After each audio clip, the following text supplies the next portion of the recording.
¿Qué tal, mis queridos hermanos? Pues muy buenas tardes a todos. Eh, Sean todos bienvenidos a nuestro estudio de la carta de Pedro. Hoy finalizamos la primera carta.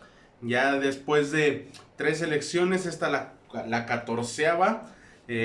Vamos a terminar hoy de ver lo que es esta carta tan magnífica. Una carta que realmente, no sé tú, pero personalmente me ha edificado mucho, me ha animado mucho a poder vivir bien en este tiempo que estamos padeciendo. Un tiempo que está siendo difícil, pero como te dije, no sé tú cómo lo veas, pero realmente creo que ha sido de mucha edificación, ha sido de mucha bendición poder ver cómo Dios nos ha enseñado tantas cosas a través de estos 5 capítulos. Hoy vamos a ver el capítulo 5, pero en 5 capítulos en la palabra de Dios podemos ver una gran cantidad de cosas hermosas. Imagínate si solamente con 5 capítulos de una carta podemos sacar tanta enseñanza, cuánta enseñanza más no podemos encontrar en toda la palabra de Dios. Esto me anima mucho, me ha dejado muy satisfecho en el hecho de anhelar, profundizar cada vez más en la palabra de Dios. Este primer estudio que estuvimos dando de esta manera, a través de redes, realmente ha sido desafiante para mi vida, ha sido muy edificante realmente, como te lo digo. Me ha nutrido mucho y me ha ayudado incluso a poder establecer una mejor relación personal con Dios, porque el hecho de estarme sentando a estudiar, no por una obligación, sino por el hambre de querer aprender más, me ha hecho ver que necesito estar más pegado a Dios y poder estar entendiendo cada vez más las cosas que Dios nos ha dejado ver. Esta carta no es la excepción. No tenemos que contextualizarnos tanto el día de hoy, creo que ya nos lo sabemos prácticamente de memoria el contexto, pero hemos visto cosas magníficas a través de de esta carta que Pedro escribe a estas personas expatriadas de Roma, estas personas que están pasando una persecución, pero creo que nos debemos de apropiar de muchas cosas aquí muy interesantes.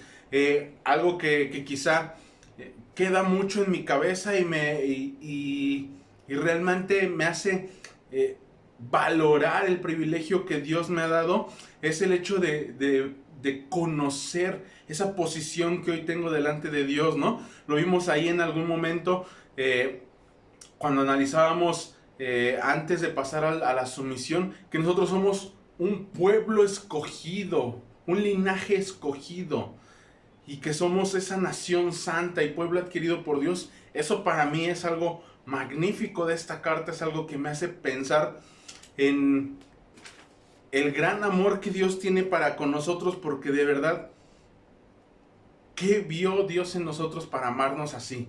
De verdad, me pregunto eso y la única respuesta es decir, pues en mí no hay nada bueno, pero aún así Dios, en su gracia y en su amor, colocó sus ojos en nosotros y nos tomó como ese pueblo suyo, ese linaje escogido, nación santa. Pero también ver el propósito de eso, que podamos anunciar las virtudes de aquel que nos llamó de las tinieblas a la luz. Eso es algo maravilloso y por eso me anima cada vez más a seguir estudiando la palabra de Dios, porque esto es una forma en la que Dios me permite anunciar las maravillas de Dios, de cómo Él me trajo de las tinieblas a la luz, y poder entender lo que hoy estamos estudiando es algo maravilloso. Y de verdad estoy tan agradecido con Dios, y yo no sé cuál sea tu sentir a través de este estudio. A lo mejor no lo has visto desde un inicio, pero sí, quizá lo has visto en algunas secciones. Pero si tú no lo has visto completo, me gustaría animarte a que quizá puedas entrar ahí al área de videos de nuestra página y puedas ver todo el estudio. Son 14 lecciones con esta de aproximadamente 45 minutos. Creo que son bastantes buenos. Uno diario, incluso si ya están pues ahí todos disponibles, pues te serviría muchísimo, ¿no? Entonces, pues agradecido con Dios, vamos a comenzar. Como te dije, estamos acabando con una carta donde hemos visto muchas cosas muy interesantes. Hemos visto una gran cantidad de bendiciones que Dios nos da, pero también hemos visto una serie de responsabilidades. Y hay muchas cosas que podemos apropiarnos como promesas que hemos encontrado aquí, pero también podemos ver que necesitamos desarrollar un corazón obediente a la voz de Dios.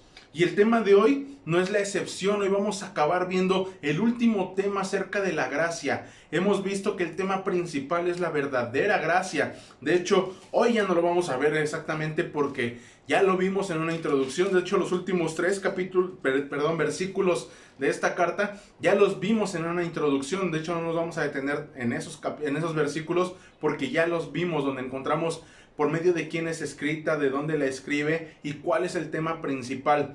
Entonces, hemos visto ese tema de la gracia verdadera. Y hoy vamos a terminar este estudio con otro término acerca de la gracia. Ya hemos visto que gracia significa seguridad, que gracia significa sobriedad, que gracia significa sumisión, que gracia significa sufrimiento. Pero hoy vamos a ver que también gracia significa servicio.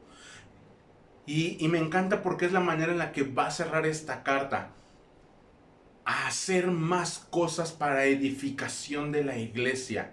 Y recuerda que en el contexto, Pedro está escribiéndole a hermanos, o sea, personas ya creyentes, que no es que tengan poco tiempo, la mayoría de ellos ya tienen una cierta madurez. Entonces, les dice, ahora tienen que aprender a edificarse. Ya están aprendiendo que sí están padeciendo y hay muchas bendiciones en todo ese padecimiento y hay algunos deberes en cuanto a las demás personas, pero también hoy vamos a ver que hay deberes en cuanto a la iglesia. Y esto es algo muy, muy hermoso y muy importante que hoy vamos a poder encontrar, el servicio a la iglesia. Y eso es gracia también. Gracia también significa servicio. Entonces, hoy vamos a meternos en este tema, vamos a concluir ya con la carta y debemos de contextualizarnos, obviamente. Sabemos que es un contexto de persecución hacia estos hermanos. Entonces eso tiene que estar en nuestra cabeza siempre. Nos tenemos que meter en esos zapatos de que estos hermanos están siendo perseguidos y se les está dando una serie de instrucciones. Entonces hoy vamos a ver, ya el último capítulo, capítulo 5 del versículo 1 hasta el versículo 11. Los últimos 3 versículos, como te dije, ya lo vimos. Vamos a hacer solamente hincapié en el último versículo, pero vamos a ver los primeros 11 versículos, que es el cierre verdadero de esta carta. Es donde está ese clímax. Para mí personalmente creo que este es no lo quiero decir como personalmente. Aquí vemos que está todo lo que ya vimos a través de la carta. Aquí nos va a dar el propósito general de todo. Entonces vemos una serie de instrucciones que nos van a llevar a dar una conclusión a todas las cosas que ya vimos a través de la carta. Entonces, hoy vamos a ver estos versículos. Hoy no voy a darle una lectura completa a todo porque me voy a tardar bastante si lo hago así. Y bueno, no bastante, sino no quiero tardarme más de lo debido, porque hay algunas cosas que hoy, al ser el último estudio, quiero darle la importancia necesaria y quizá tardarme un poquito más de minutos, pero terminar bien y poder comprender esto que vamos a ver. Y vamos a dividir estos versículos que vamos a ver el día de hoy en 3 subtemas importantes para todo esto. Vamos a ver que hay una instrucción de servicio, de liderazgo en la iglesia. O sea, hay una instrucción dada específicamente a líderes de las iglesias. Pero también vamos a ver que hay una instrucción a los miembros de las iglesias. Y después va a ser una instrucción general, no solamente a líderes y a miembros, sino ya en general a toda la iglesia. Y ahí es donde vamos a encontrar esa parte tan explosiva que tiene en un versículo de cerrar toda esta carta. Entonces vamos a comenzar con este tiempo. Vamos a poner nuestro estudio en manos de Dios, que Dios nos guíe, que prepare nuestro corazón y que podamos estar bien preparados para poder recibir la enseñanza y ponerla en práctica en nuestras vidas. Entonces vamos a orar, hermanos, para que Dios nos guíe y disponga nuestro corazón para poder recibir su palabra y escuchar su voz a través de esto. Dios bendito, te damos muchas gracias, Padre, por este tiempo en el cual tú nos permites poder estar estudiando esta magnífica carta de Pedro, Dios. Gracias porque hemos visto grandes cosas, grandes bendiciones, pero también hemos visto grandes responsabilidades que tenemos nosotros como hijos tuyos, Dios. Y hoy, Padre, quiero ponerme en tus manos para que tú nos guíes, Dios, a que podamos estar entendiendo tu palabra, que pueda estar nuestro corazón dispuesto y receptivo a ella, Dios, y que realmente podamos ser edificados por todo lo que tú nos enseñas a través de ella, Dios. Yo te quiero pedir, Padre, que tú nos ayudes a poder estar atentos, que quites toda distracción, Dios, y que nos ayudes realmente a poder amar y a poner en práctica tu palabra. Yo te pido que tú nos ayudes en todo esto en el bendito nombre de nuestro Señor Jesucristo. Amén. Bien, pues, como te dije, vamos a ver en estos 3 puntos, vamos a comenzar con el servicio de liderazgo en la iglesia. Y para esto vamos a leer de los versículos 1 al 4. Dice, ruego a los ancianos que están entre vosotros, yo anciano también con ellos, y testigo de los padecimientos de Cristo, que soy también participante de la gloria que será revelada.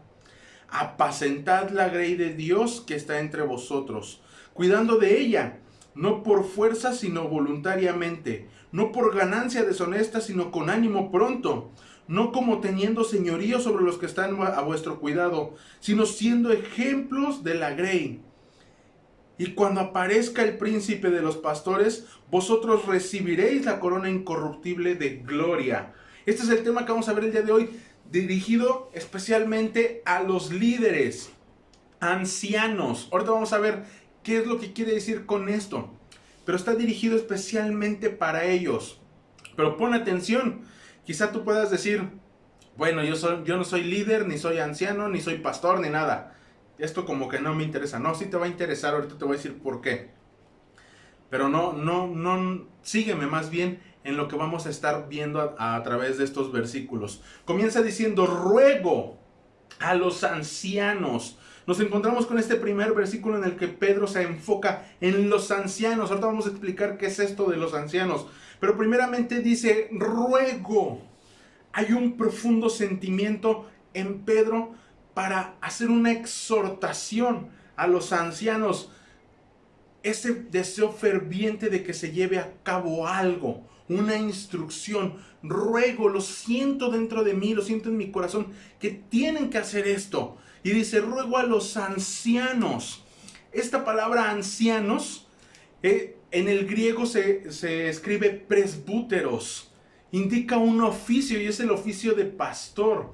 Anciano puede referirse tanto a la edad como a la madurez espiritual de una persona. No exactamente porque una persona sea mayor va a ser un anciano de iglesia. Puede ser una persona joven, pero con una madurez espiritual, la cual lo lleva a ser un anciano en la fe.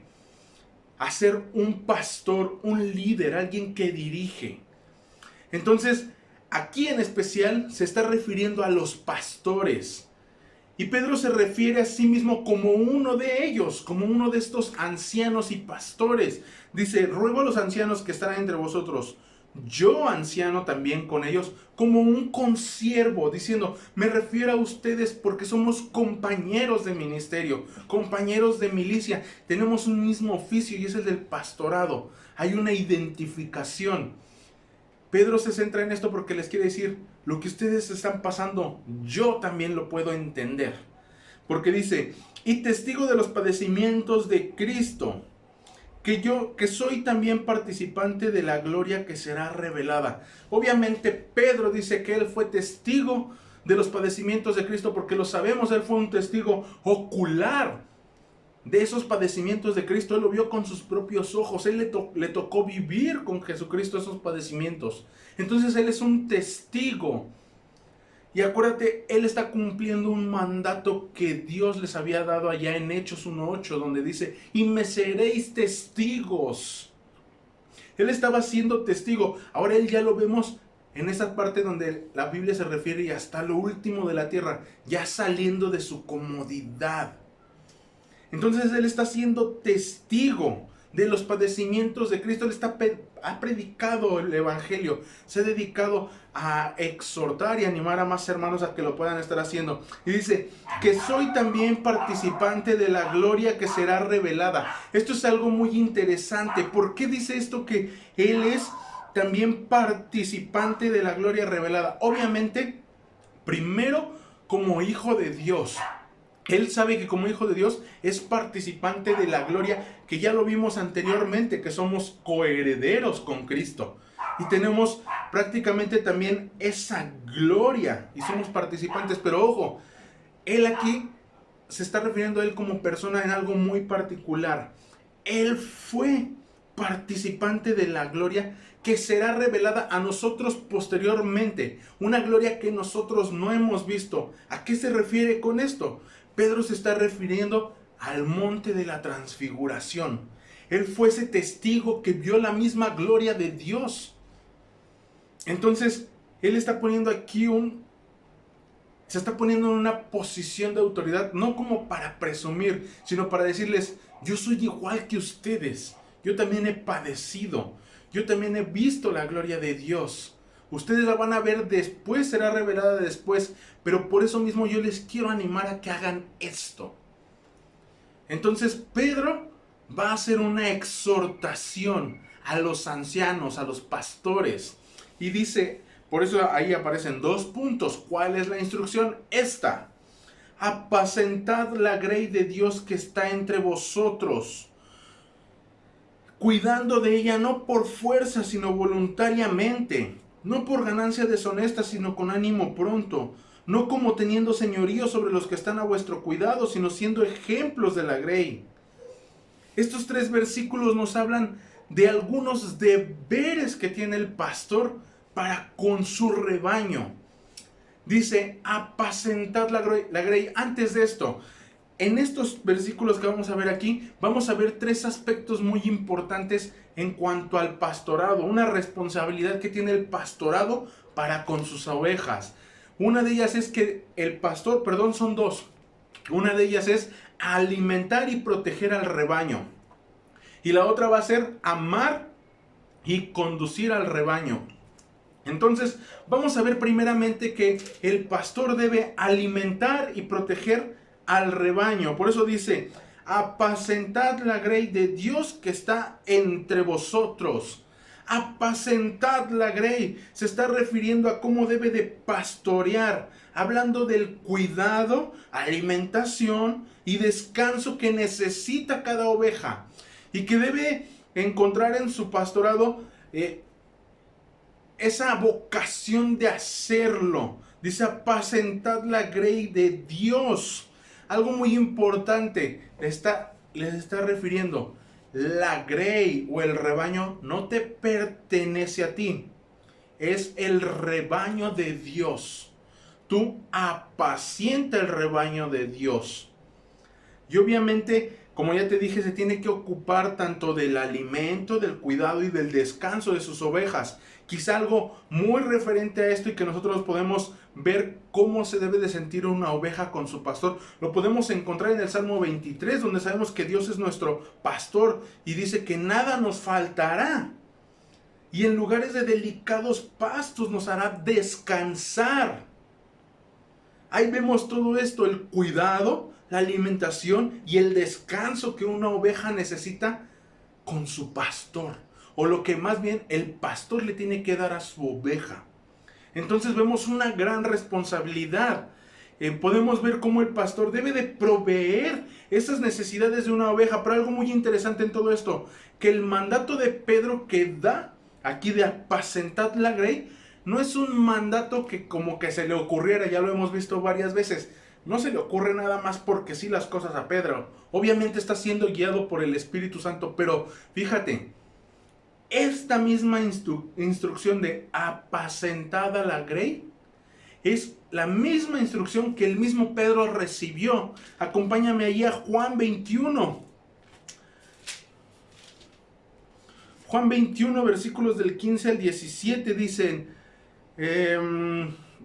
cuando hubieron comido, Jesús dijo a Simón Pedro, Simón, hijo de Jonás, ¿me amas más que estos? Le respondió, sí, Señor, tú sabes que te amo. Él le dijo, apacienta mis corderos. Volvió a decirle la segunda vez, Simón, hijo de Jonás, ¿me amas? Pedro le respondió, sí, Señor, tú sabes que te amo. Le dijo, pastorea mis ovejas. Le dijo la tercera vez: Simón, hijo de Jonás, ¿me amas? Pedro se entristeció de que le dijese la tercera vez: ¿me amas? Y le respondió: Señor, tú lo sabes todo. Tú sabes que te amo. Y Jesús le dijo: apacienta mis ovejas. Esta es la misma instrucción que Pedro había recibido. Él como pastor, y te voy a decir por qué como pastor. Él en cierto modo pastoreaba a muchas iglesias. Esta es una de ellas. Una iglesia que él pudo levantar y a hermanos a los cuales él les está exhortando. Líderes que él formó. Y dice, es una instrucción que también recibió el mismo Pedro por parte de Jesús. Y Pedro entonces está transmitiendo ese mandato de Dios de apacentar a las ovejas. Y esto no solamente Pedro lo hizo, también Pablo lo hizo allá en la iglesia de Éfeso. Acompáñame ahí a Hechos. Hechos capítulo 20, versículo 28.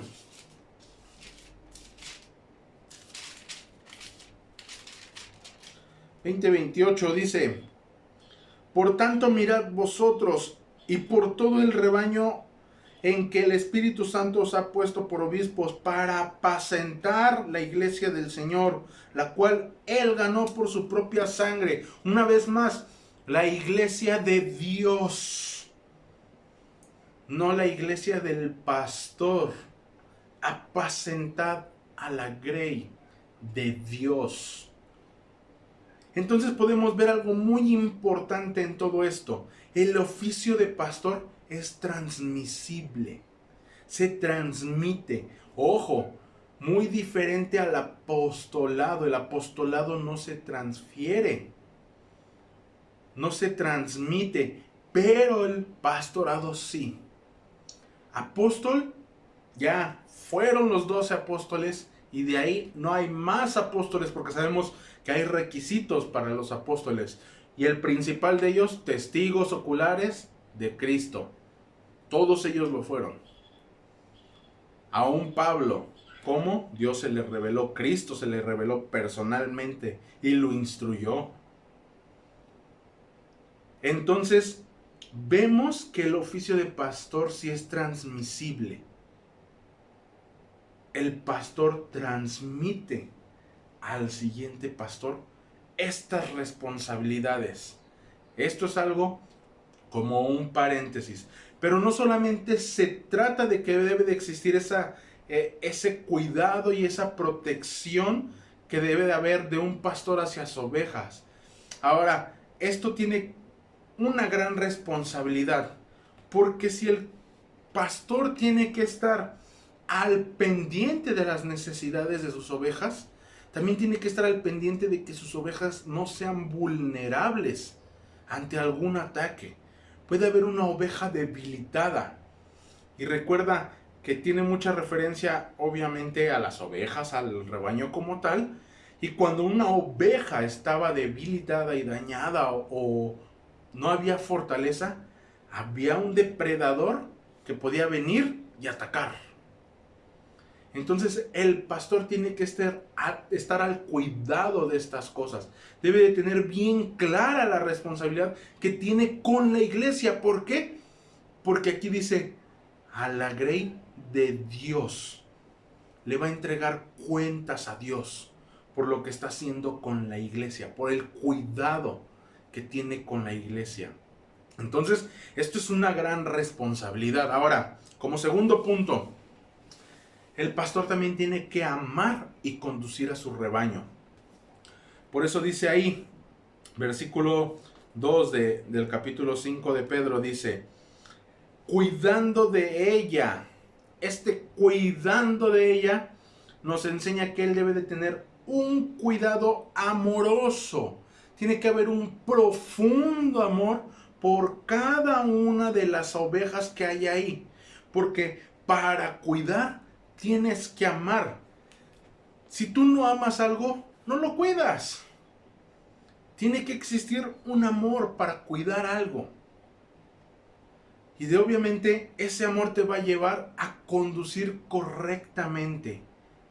Entonces el pastor, al amar, cuida sus ovejas y las conduce por un camino correcto. Ese pastor que las lleva por el camino donde es más seguro, a donde las va a llevar a un lugar donde pueden comer seguro, donde pueden apacentarse, donde pueden descansar y después traerlas de regreso a su hogar. Entonces tiene que cuidar. Y esto allá, y para, bueno, más bien, ¿cómo lo puedo decir? Para poder entender esto, quizá deberíamos de entender o leer incluso la parábola que Jesús refirió allá en Lucas 15:3, donde habla del buen pastor. Entonces, acompáñame allá a Lucas, capítulo 15. Y esto nos va a dar a entender cuál es incluso la responsabilidad que también tiene un pastor de amar y conducir. Justamente incluso se conecta con lo anterior, el cuidado. Pero aquí, obviamente es Jesús presentándose como el buen pastor, pero Lucas capítulo 15, versículo 3 al 7 dice esto. Entonces él les refirió esta parábola diciendo, ¿qué hombre de vosotros teniendo 100 ovejas, si pierde una de ellas, no deja las 99 en el desierto y va tras la que se perdió hasta encontrarla? Y cuando la encuentra la pone sobre sus hombros gozoso. Y al llegar a casa reúne a sus amigos y sus vecinos diciéndoles, gozaos conmigo porque he encontrado mi oveja que se había perdido. Os digo que así habrá más gozo en el cielo por un pecador que se arrepiente que por 99 justos que no necesitan de arrepentimiento. Qué gran cuidado y qué gran responsabilidad de un pastor. Porque por amor va y las rescata dejando incluso a las 99. No quiere decir que ya no necesiten un cuidado, sino que ellas están seguras. Pero como la otra se fue, no está segura. Entonces, como ellos están seguros, los deja aquí y va y busca a la que se perdió. Esa es una labor pastoral. Muchas veces tú puedes decir, ay, es que el pastor ni me atiende. Pues porque tú estás seguro. Hay veces que un pastor necesita ir a buscar ese uno que se ha perdido. No es que no tenga tiempo para ti, pero tú estás en un lugar seguro. Y esta es una gran responsabilidad de un pastor. Y de verdad que esta labor es muy, muy, muy difícil. Incluso aquí se les da una instrucción de cómo lo debe de hacer. Ojo, te voy a decir algo muy importante que pude encontrar acerca de esto. Que un pastor tiene una gran responsabilidad de cuidar y de amar, o sea, relacionar, o sea, tener esa convivencia relacional, no solamente de, sí, yo veo que está bien, ya le falta, le doy. No, nada más se trata de eso. Nada más le enseño. No se trata de enseñar. Es más, no es suficiente ser un erudito de la palabra o un buen enseñador. Necesita amar a la gente. Yo puse aquí un comentario. No es suficiente ser erudito o gran enseñador. Si no ama a la gente, su ministerio no será efectivo. Entonces, él tiene que amar.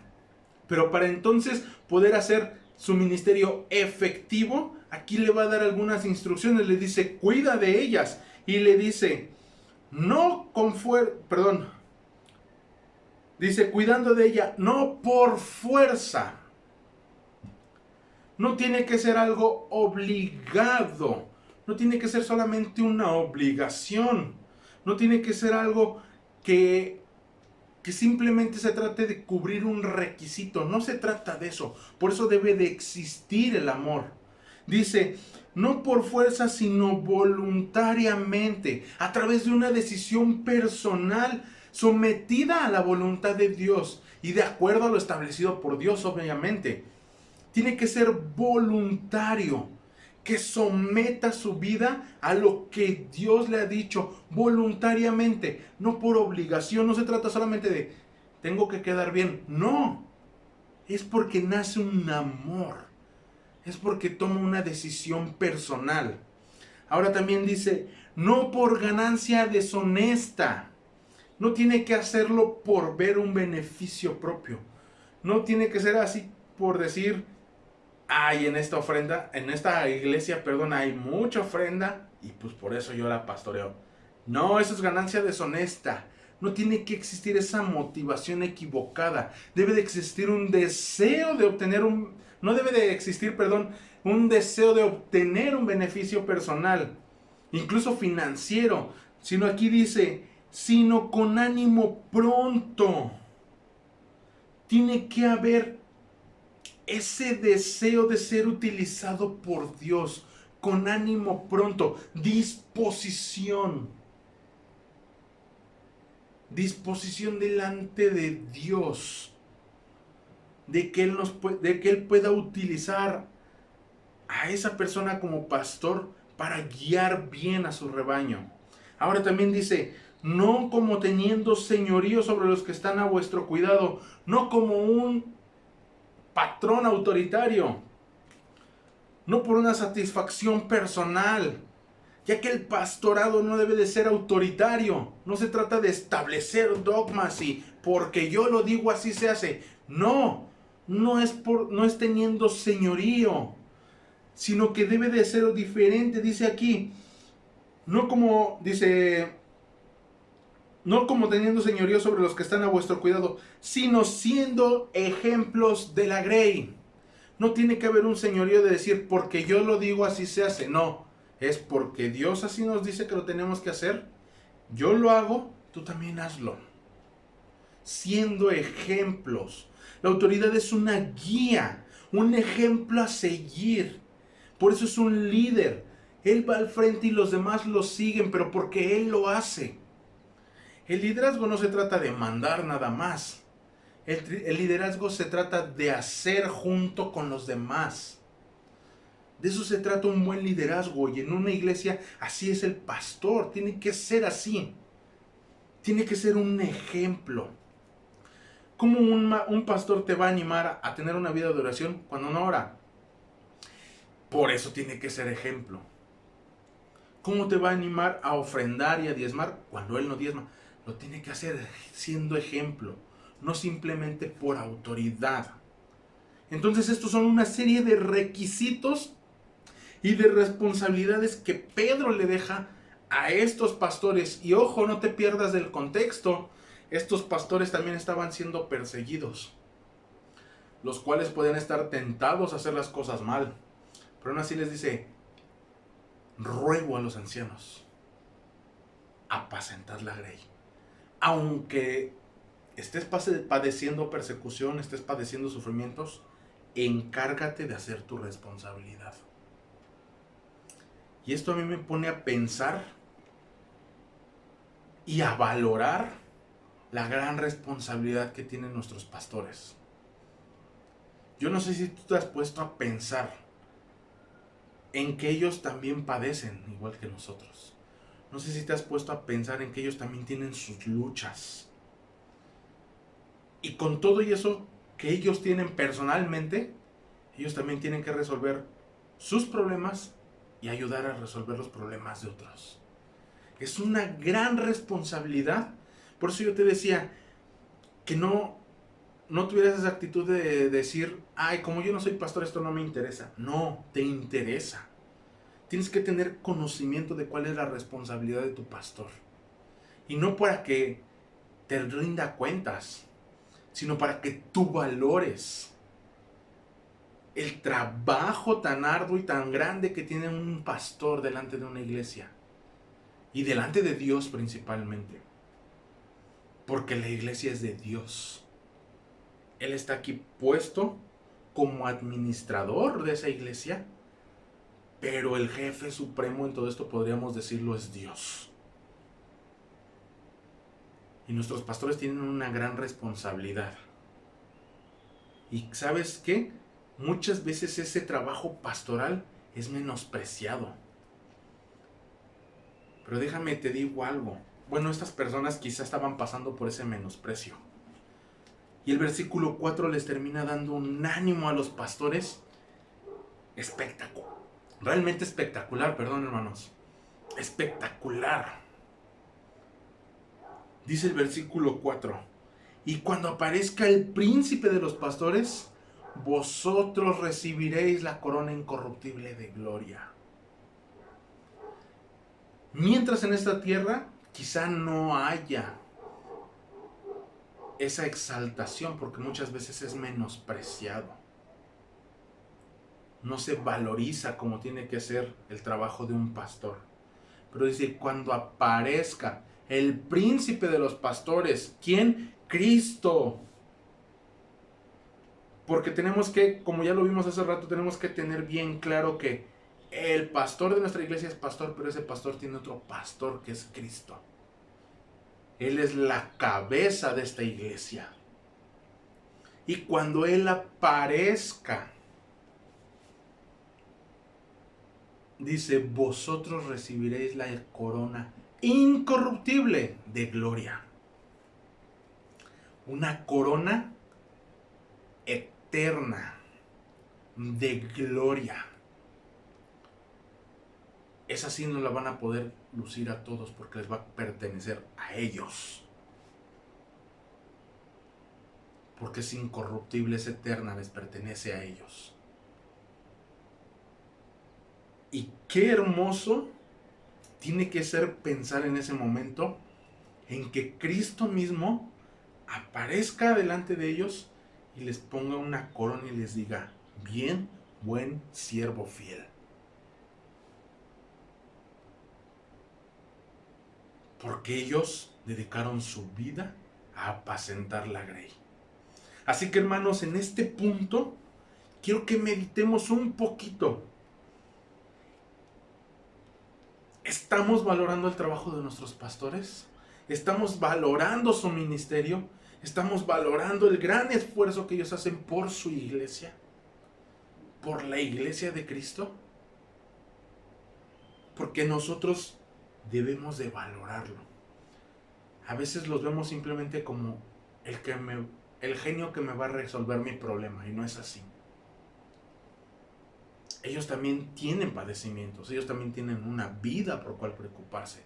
Tienen luchas con las que ellos también batallan. Y a veces pensamos que ellos no sufren.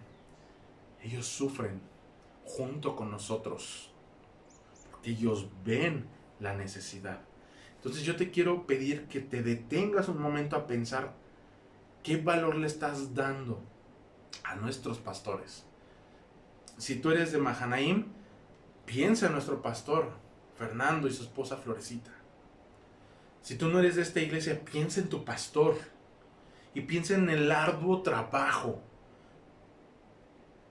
que ellos tienen que hacer y qué gran responsabilidad tienen delante de Dios. Y agradezcamos a Dios por personas como ellos que se comprometen a dejar su vida misma con tal de agradar a Dios.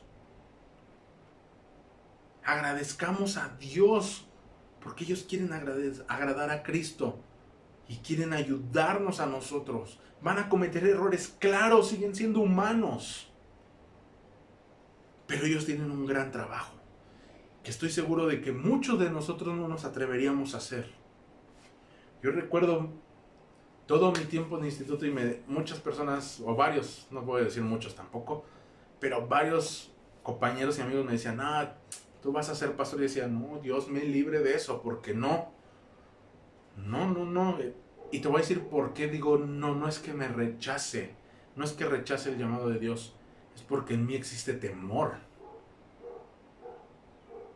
Un temor reverente a Dios y decir, qué gran responsabilidad pondría Dios en mis manos. Pero tampoco me puedo negar a que si Dios me llama, no lo voy a hacer. Al contrario, si Dios me llama, con gusto y con amor lo voy a hacer, guiado por Él. Pero entonces valoremos el trabajo de un pastor. No lo menospreciemos, porque ellos sufren igual que nosotros. Ahora también vamos a ver como segundo punto el servicio de los miembros de la iglesia. Y para esto nos va a dejar un versículo.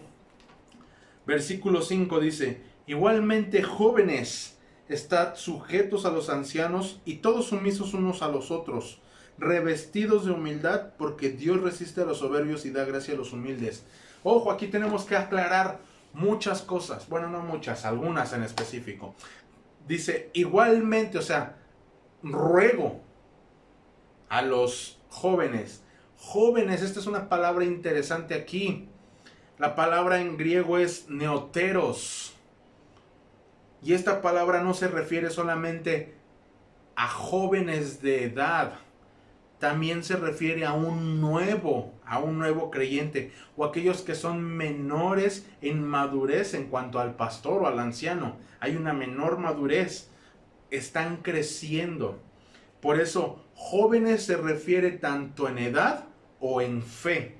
No es exactamente a los jóvenes nada más, es a los miembros, a todos los miembros de la iglesia. Y les dice, estad sujetos a los ancianos. Ya vimos el tema de sumisión anteriormente, pero él no tocó este tema eclesiástico como tal.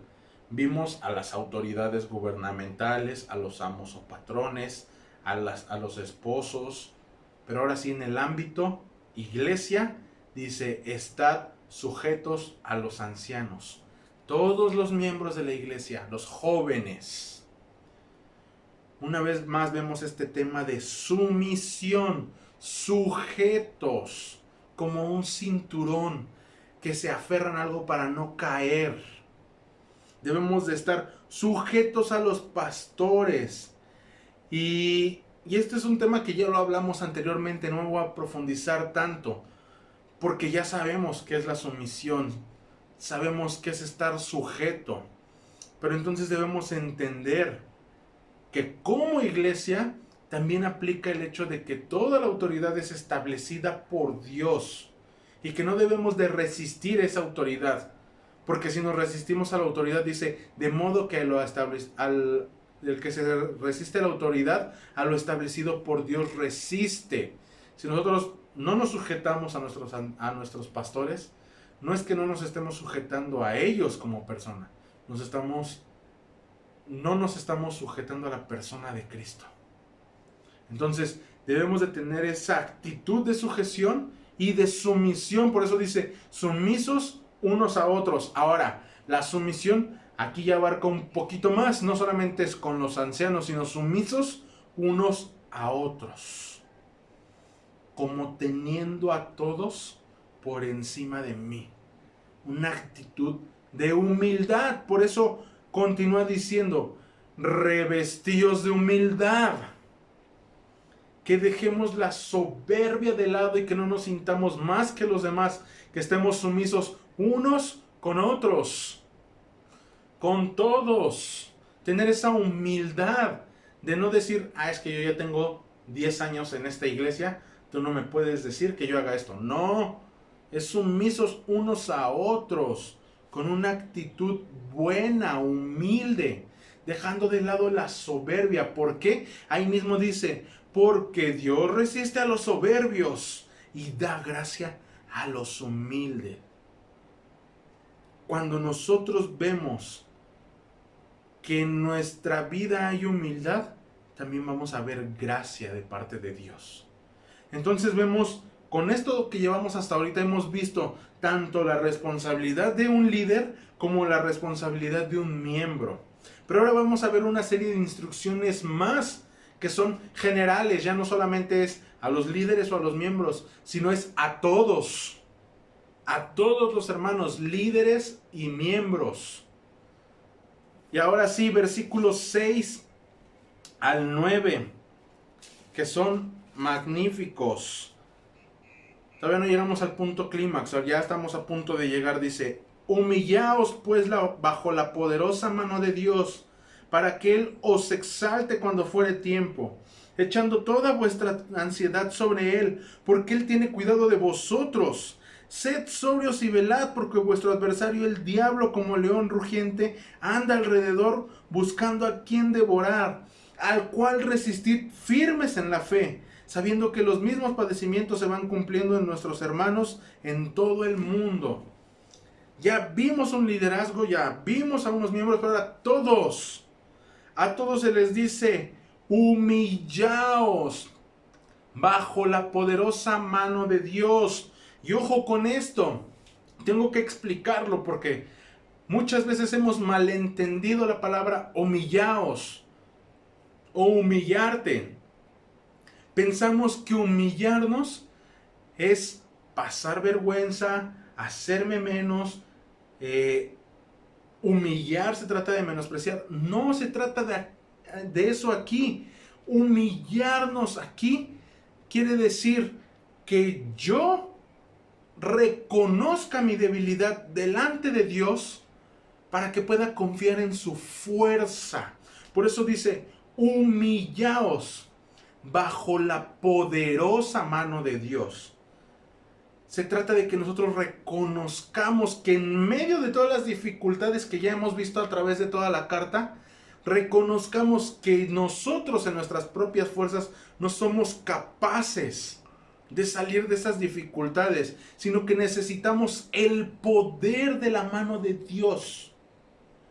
De esto se trata la humillación de la cual nos está hablando aquí. Reconocer el poder de Dios y mi debilidad ante ese poder. No porque yo sea débil tal cual o literalmente, sino que soy débil espiritualmente a comparación de lo que es Dios. Podemos ser fuertes espiritualmente, sí, pero no se compara con la fuerza espiritual de Dios. Entonces, habla de que nosotros tengamos esa humillación y que reconozcamos que nosotros no podemos. Y dice, para que Él os exalte cuando fuere tiempo. La humillación, la humildad delante de Dios va a traer un beneficio. Y ese beneficio es la exaltación. Él te va a poner por encima y decir, Él reconoció el poder que yo tengo sobre Él. ¿Cuándo? Cuando fuere tiempo. ¿A qué se refiere? Cuando Dios venga por nosotros. Cuando Cristo venga por nosotros. Cuando sea ese tiempo de coronar, de reconocer a sus hijos. Él nos va a exaltar. Pero nosotros debemos de tener esa actitud de humildad y humillación delante de Dios. Que nosotros podamos reconocer que nosotros no podemos contra nuestras luchas, nuestros sufrimientos. Por eso ahora dice, echando toda vuestra ansiedad sobre Él, porque Él tiene cuidado de vosotros. Cuando tú ya reconoces que tú no puedes, cuando tú ya te humillaste, ahora sí puedes echar. O más bien, es la manera en la que tú te vas a humillar, poniendo toda tu ansiedad sobre Dios, sobre Cristo. Porque Él tiene cuidado de ti y te dice, ponla, porque tú no puedes, yo soy el que voy a poder. Cuando nosotros ponemos esto sobre Él, entonces nosotros podemos entender que esa ansiedad ya no nos quita la paz, porque dice ahí, porque Él tiene cuidado de vosotros, Él ya lleva nuestras cargas. Una manera correcta de echar, ojo con esto, echar no se trata de, te lo aviento. No, se trata de ubicar correctamente mi ansiedad en Cristo. No es así como de, ahí te la dejo y tú te la llevas. No, es la ubico porque sé que tú me vas a ayudar con ella. De esa manera podemos experimentar el cuidado de Dios. Salmo 55:22 dice, echa sobre Jehová tu carga y Él te sustentará. No dejará para siempre caído al justo. Pero echa tu carga sobre Jehová y Él te sustentará. Como buen pastor, Cristo tiene cuidado de nosotros. Y lo que nosotros debemos hacer es poner nuestra carga, nuestra ansiedad en esa persona de Cristo. Debemos de quitarnos, si has visto el progreso del peregrino me vas a entender, quitarnos esa mochila que traemos cargando y ponerla delante de Él porque Él es el que la va a llevar. Es más, el pecado que nosotros nos estorba, Él ya lo llevó a la cruz. Ahora esa ansiedad pongámosla también en Él. Porque esa carga, esa ansiedad que nosotros podemos tener, nos estorba. Incluso nos agota y nos roba la paz, no podemos estar bien. Pero recuerda que ya lo vimos, Filipenses 4, 6 y 7 dice, por nada estéis afanosos, por nada, sino sean conocidas vuestras peticiones delante de Dios en toda oración y ruego, con acción de gracias. Y la paz de Dios que sobrepasa todo entendimiento, guardará vuestros corazones y vuestros pensamientos en Cristo Jesús. Pero por nada estés afanoso, pon tus ansias a los pies de Cristo y Él los llevará. Esto es a lo que se refiere cuando nos dice que nos humillemos, que nosotros podamos reconocer que esa carga yo ya no puedo con ella. Cristo es el que puede, porque de Él es el poder. De eso se trata, humillarse bajo la poderosa mano de Dios. Que debemos estar en total dependencia de Dios. Pero también nos vuelve a dar otra instrucción, dada ya anteriormente. De hecho lo dice por tercera vez. Eso quiere decir que es muy importante. Dice, sed sobrios y velad. Ya hemos visto este término. También no hay tanto que explicar. Ya sabemos qué es ser sobrio. Ya sabemos qué es velad. Que tengamos nuestros sentidos, nuestros 5 sentidos bien alerta ante las cosas que están sucediendo. Porque hay muchas cosas que nos rodean que nos quieren quitar esa sobriedad, que nos quieren quitar ese estado de alerta, que estemos distraídos.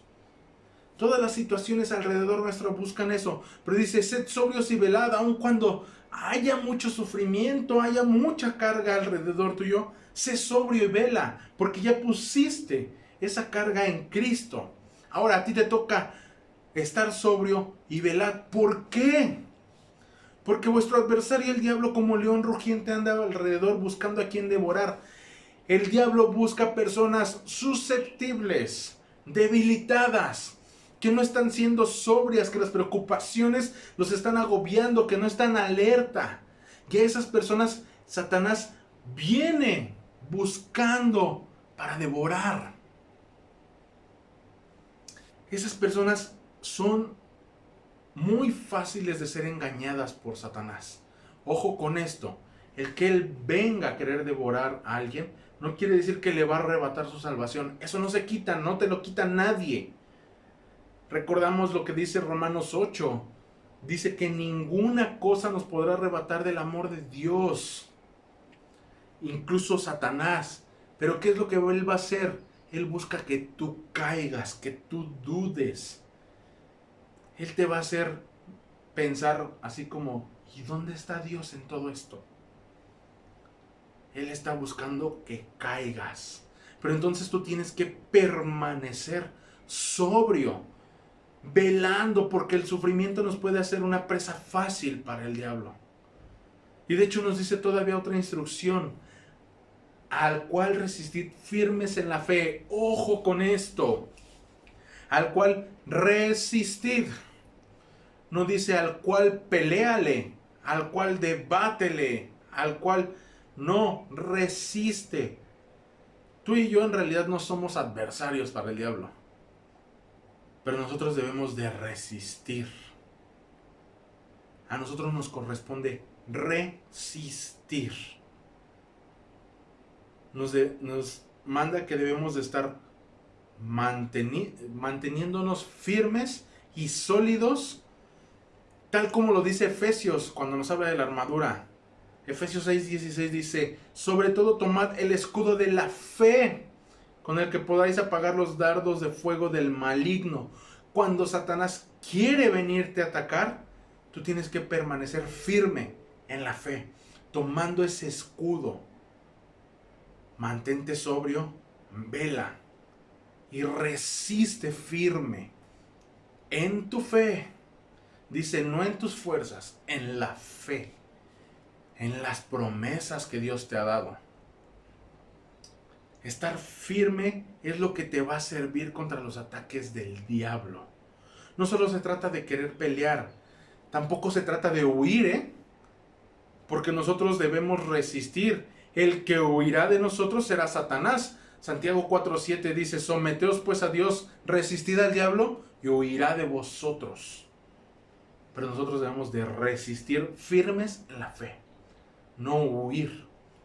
A nosotros no nos corresponde huir, nosotros no debemos de huir porque tenemos firme nuestra fe. Huir sería renunciar. Ahora, esto tiene algo de mucha importancia. No se trata de huir, ¿por qué? Porque cuando yo huyo es como decir, ¿por qué solamente a mí me pasan estas cosas? ¿Por qué si yo hago las cosas bien, me sale todo mal? ¿Por qué si yo asisto bien a una iglesia, si ofrendo, si doy para misiones, si de repente soy maestra de escuela dominical, si estoy bien en mis discipulados? ¿Por qué me toca sufrir? No huyas, resiste. Porque entonces ahora te dice ahí en primera de Pedro 5,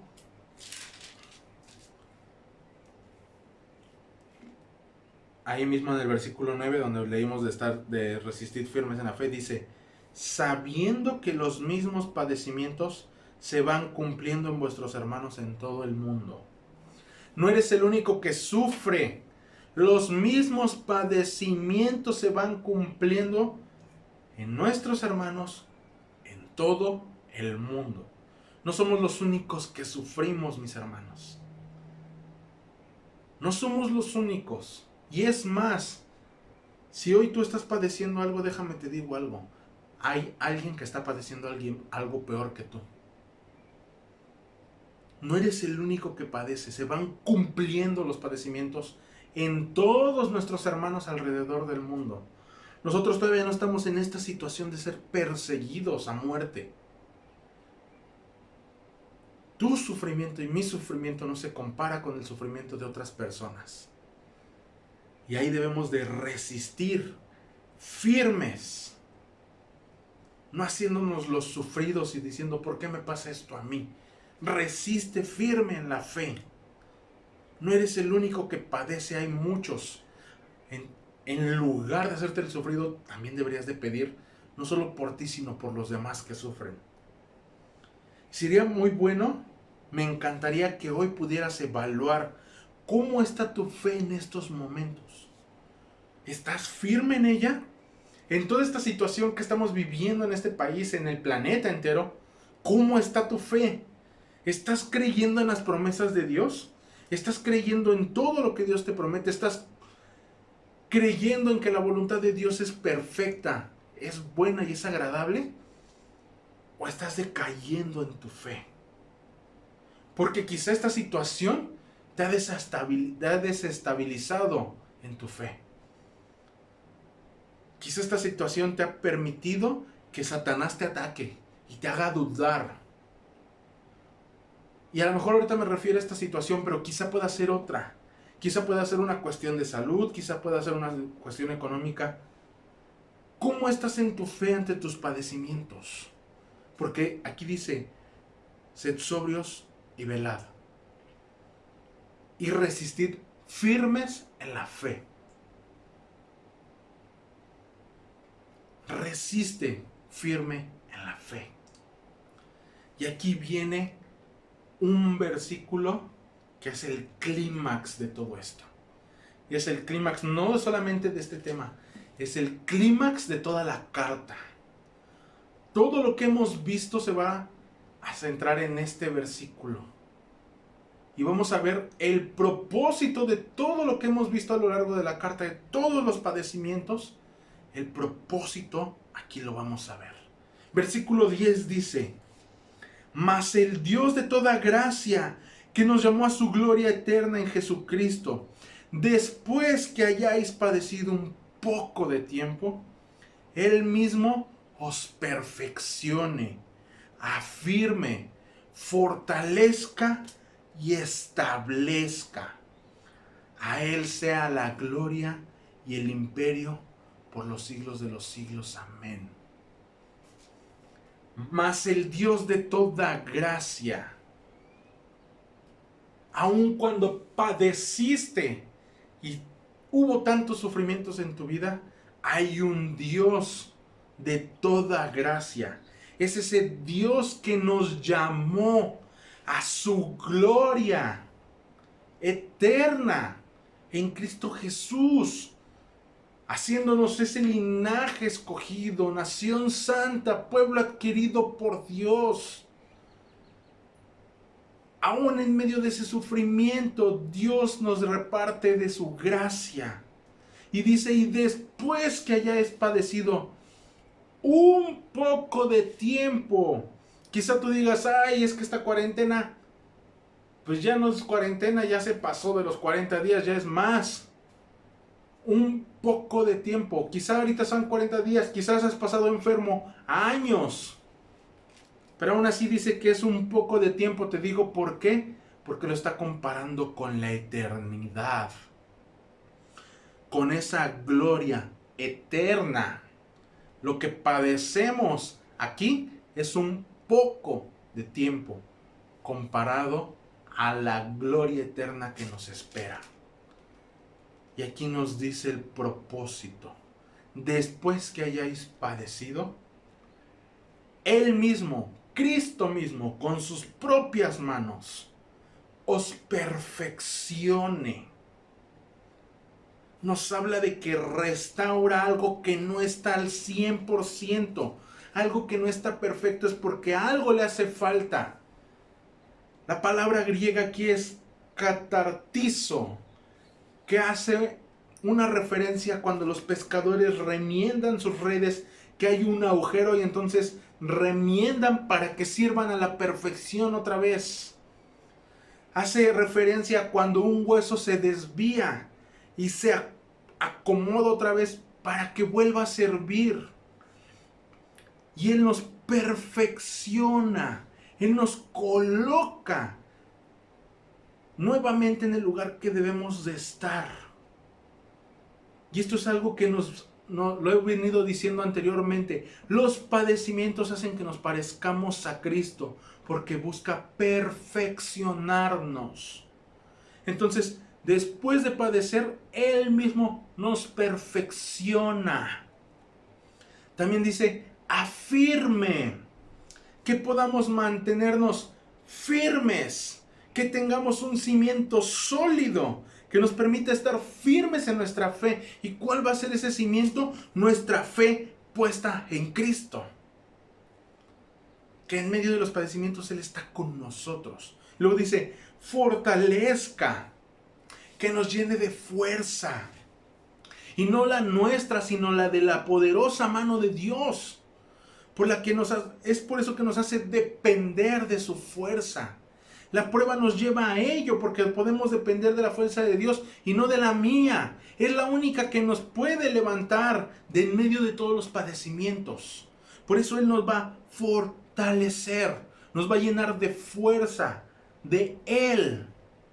Y luego dice, establezca. En el original se refiere al fundamento, a que tengamos un fundamento sólido e inmovible. Un fundamento bien establecido, que aun cuando padezcamos dificultades, no nos movamos, que estemos firmes, establecidos en un lugar, que esta es mi fe y de aquí no me muevo a pesar de las circunstancias.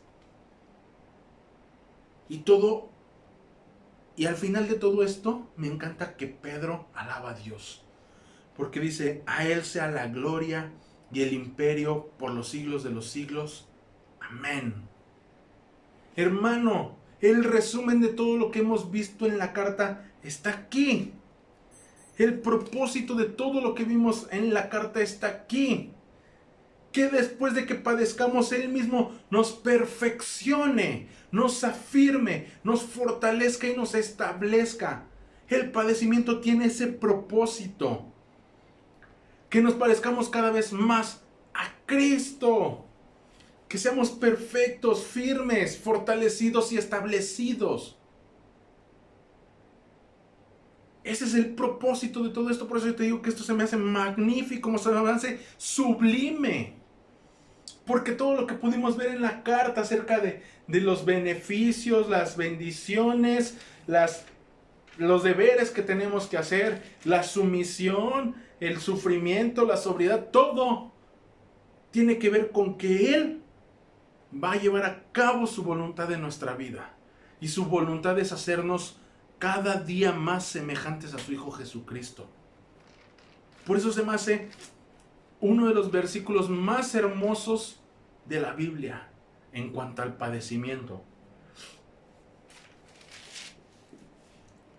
Harry Lacy, en un libro llamado Dios para las Naciones, escribe esto acerca de este versículo. Dice: el inevitable sufrimiento de la vida cristiana produce siempre el mismo bendito resultado en el carácter de los creyentes. Afinará la fe, ajustará el carácter, afianzará, fortalecerá y establecerá al pueblo de Dios. El sufrimiento hace eso en nuestras vidas. Hermano, hemos visto una carta llena de bendiciones y de deberes que debemos de cumplir como hijos de Dios, pero todo esto se resume en gracia verdadera. Esto que acabamos de leer es ver gracia, verdadera gracia. Que en el sufrimiento salgamos beneficiados, que salgamos con un regalo que no merecemos. Que salgamos de nuestros padecimientos llenos de la gracia de Dios. Hermano, yo te quiero animar a que veas esta última parte como el propósito que Dios tiene para tu vida cada vez que sufres o padeces algo.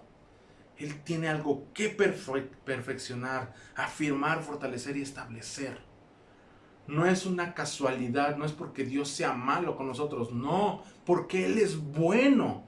Nos permite pasar por estos sufrimientos para que podamos ser moldeados por Él mismo. Por eso dice, y Él mismo os perfeccionará, afirmará, fortalecerá, establecerá. Él mismo, Él nos tomará y nos dará forma. Y los últimos 4 versículos prácticamente ya los vimos al inicio de nuestro estudio, cuando hablamos del contexto, de dónde está escrito, quién escribe, por conducto de quién, el tema principal. Pero hasta el último, versículo 14 dice: saludaos unos a otros con ósculo de amor. Paz sea con todos vosotros los que estáis en Jesucristo. Amén. Paz. Tengan paz. Porque todo lo que estás pasando tiene un propósito. Hermano, el padecimiento que puedas estar viviendo, estos tiempos difíciles que estamos viviendo, tienen un propósito. Y ese propósito es perfeccionarnos. Yo no sé cómo lo quieras ver tú. A mí se me ocurre algo muy interesante en todo esto. ¿Qué quiere perfeccionar Dios en este tiempo con la iglesia? Que sea más fiel, que tenga convicción personal de leer su Biblia, de orar, que no necesite de ir a una reunión, a un templo para poder alimentarse de la palabra, sino que él mismo genere sus convicciones, que aprenda a depender totalmente de Dios. Y estas solamente son algunas cosas de las tantas que me puedo imaginar que Dios está haciendo en este momento con todo su pueblo y con cada uno en particular algunas otras cosas. Yo te lo dije al inicio, yo puedo ver cómo Dios estaba trabajando conmigo en mi persona en que yo volviera a tener ese tiempo personal, íntimo con Él, anhelando aprender más de su palabra. Con cada uno tiene algo que hacer en este tiempo. Yo te quiero pedir que tú te pongas a analizar qué es lo que Dios quiere perfeccionar, afirmar, fortalecer y establecer en mi vida. Porque este tiempo es el tiempo que Dios está utilizando para hacer eso. Cualquier tiempo de padecimiento que tú puedas estar pasando, tú puedas estar ahí, dentro de la voluntad de Dios. Porque la voluntad de Dios, el centro de la voluntad de Dios, es el lugar más seguro que puede existir. Alguna vez hice una analogía con la voluntad de Dios y les dije que es como si fuera un tornado. Que cuando tú solamente quieres acercarte a ver cómo es la voluntad de Dios, terminas arrastrado en medio de ese tornado, sacudido. Pero cuando tú te animas a profundizar en la voluntad de Dios y te colocas en el centro de la voluntad de Dios, en el centro de ese tornado, no hay lugar más seguro que ese. Porque incluso puedes voltear a ver arriba y ver al cielo y ver la gloria de Dios. No hay lugar más seguro que la voluntad de Dios, el centro de la voluntad de Dios. Con esto quiero animarte, hermano, a que tú puedas pensar en todo lo aprendido a lo largo de esta carta y puedas estar dispuesto a padecer, pero estar firme en tu fe, porque de esta manera tú podrás estar siendo perfeccionado, afirmado, fortalecido y establecido. Sé que ya me tomé unos minutos de más, hermano, pero creo que valía la pena. Yo quiero terminar el día de hoy animándote, hermano, a que veas cómo la voluntad de Dios es buena, agradable y perfecta. Aún en medio de los sufrimientos podemos ver su soberanía. Porque Dios para todo tiene un propósito. Y yo te quiero animar a que tú puedas ver el propósito de Dios en tu vida. Anímate, hermano. Este tiempo es difícil, claro, lo es difícil para todos. Pero Dios está formando algo en nosotros. Y yo ruego a Dios, te lo he dicho desde el principio y cada vez que oro y que pido por esta situación, digo, Dios, no pido porque esto sea que se acabe de un día para otro, sino que se cumpla tu voluntad con tus hijos en este tiempo. Y yo espero que tú estés dispuesto a que se haga la voluntad de Dios en tu vida en este tiempo. Y yo quiero terminar animándote a eso, a que puedas estar dispuesto a que Dios te moldee, aún en medio del sufrimiento. Vamos a terminar orando, mis hermanos. Bendito Dios, te damos muchas gracias, Padre, por el enorme privilegio que tú nos das de poder escudriñar tu palabra, Dios. El enorme privilegio que tú nos das de escuchar tu voz a través de ella. Gracias, Dios, porque a través de este estudio que hemos hecho de la primera carta de Pedro, Dios, ha sido magnífico ver cómo se cumple tu voluntad con tus hijos y cuál es el propósito de eso, Dios. Gracias, Dios, porque hoy podemos entender que todo lo que tú nos permites pasar, aun cuando es difícil, tiene un propósito. Y ese propósito es hacernos cada vez más semejantes a tu Hijo Jesucristo. Gracias, Dios, y te pido que este tiempo que estemos pasando, Dios, este tiempo que estamos pasando en México y en todo el mundo, sea un tiempo en el cual muchos de tus hijos puedan ser perfeccionados, afirmados, fortalecidos y establecidos. Pero que estemos dispuestos a hacer tu voluntad. Yo te pido por esta situación, Dios. Sabemos que en tus manos está que esto acabe de un día para otro. Pero nuestra oración es que se cumpla tu voluntad con todos y cada uno de tus hijos, Dios. Gracias, Padre, por este tiempo. Gracias por lo que tú nos enseñas. Gracias porque tú nos estás acercando a ti. Gracias porque podemos ver tu amor para con nosotros, Dios. Te damos gracias y nos ponemos en tus manos en el bendito nombre de nuestro Señor Jesucristo. Amén. Pues muy bien, mis hermanos, como les dije, estamos terminando esta primera carta. Vamos a tomar un tiempo de descanso para continuar con la segunda carta. Entonces, bueno, hoy es martes para terminar este estudio.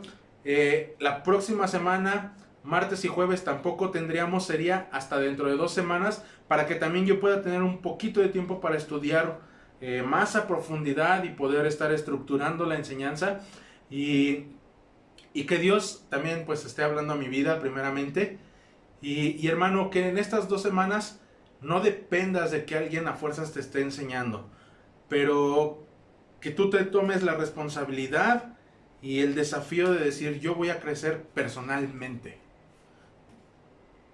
Entonces yo te animo, hermano, a que este tiempo lo tomes tú con Dios, en tu intimidad con Dios, y que puedas estar aprendiendo. Y ya próximamente estaremos anunciando la fecha exacta de cuándo volveríamos a comenzar con nuestro estudio. Y de verdad espero que esto haya sido de bendición a sus vidas. Espero que esto realmente los haya nutrido como me nutrió a mí. Y espero que de verdad esto sea algo que podamos estar aprovechando y que podamos estar considerando como que Dios sigue teniendo cuidado de nosotros.